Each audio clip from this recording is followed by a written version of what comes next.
Madame, Monsieur, bonjour et soyez les bienvenus. Ouverture aujourd'hui à Niamey, au Niger, du 57e sommet ordinaire de la Communauté économique des États de l'Afrique de l'Ouest. Le président de la République de Côte d'Ivoire, Alassane Ouattara, va également prendre part à cette rencontre.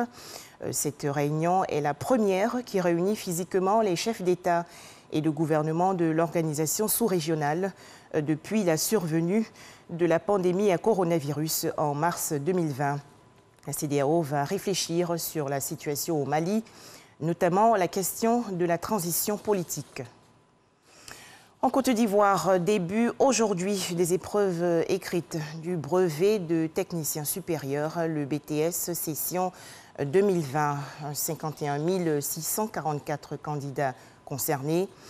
Plus de détails dans nos prochaines éditions. Toujours en Côte d'Ivoire, il faut motiver les jeunes filles pour étudier les sciences, les technologies, l'ingénierie et les mathématiques. Une rencontre s'est tenue récemment à l'université Félix Houphouët-Boigny de Cocody pour justement encourager cette initiative. Réunion en présence du ministre de l'Enseignement supérieur, Adama Diawara. Les précisions de Astou Touré.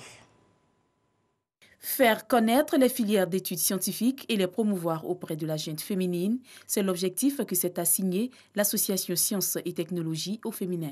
Ce qui a motivé la création de cette association, c'est le nombre de filles en fait que j'ai pu constater avec mes amis au niveau de nos facultés. Et je regarde, il n'y a pas assez de filles. En licence par exemple, l'année où je suis arrivée, il n'y avait aucune fille. Aucune en licence de physique. J'ai dit mais ça c'est pas normal. Il faut faire quelque chose. Nous accueillons les nouvelles bachelières pour leur souhaiter la bienvenue et essayer également de les encourager, de dire que c'est vrai on entend beaucoup de choses, mais on peut y aller. On a des exemples, on a des femmes déjà qui sont dans le domaine et qui s'en sortent mieux. Pourquoi pas nous ? Cette démarche qui consiste à encourager la jeune fille à s'intéresser à la science va contribuer à autonomiser les femmes et améliorer les perspectives économiques. En Côte d'Ivoire, environ 17% des femmes sont des chercheurs.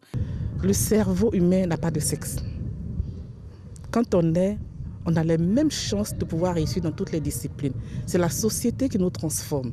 Malgré les apparences, les filles sont capables d'exceller dans les domaines scientifiques et technologiques, selon le premier responsable de l'université, Félix Houphouët-Boigny. Pour lutter efficacement contre le désintéressement des filles aux matières scientifiques, Adama Diawara, ministre de l'Enseignement supérieur et de la Recherche scientifique, entend les accompagner. En chimie, en mathématiques, effectivement, la proportion des filles au niveau des étudiants, c'est une proportion qui est assez faible. Donc cette association est la bienvenue dans la mesure où elle sera de nature à attirer plus de jeunes filles vers les études scientifiques et à faire en sorte qu'elles y réussissent. Les femmes représentent quand même grosso modo la moitié de la population ivoirienne. Donc il est hors de question de les laisser au bord de la route. Conférences et panels étaient au rendez-vous de cette rencontre qui marque le démarrage des activités de l'association Sciences et Technologies au féminin.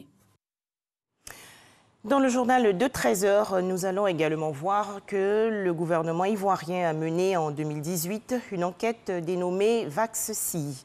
Il ressort que 58% des filles et 66,5% des garçons sont victimes de violences pendant leur enfance. C'est une prévalence générale de la violence pendant l'enfance.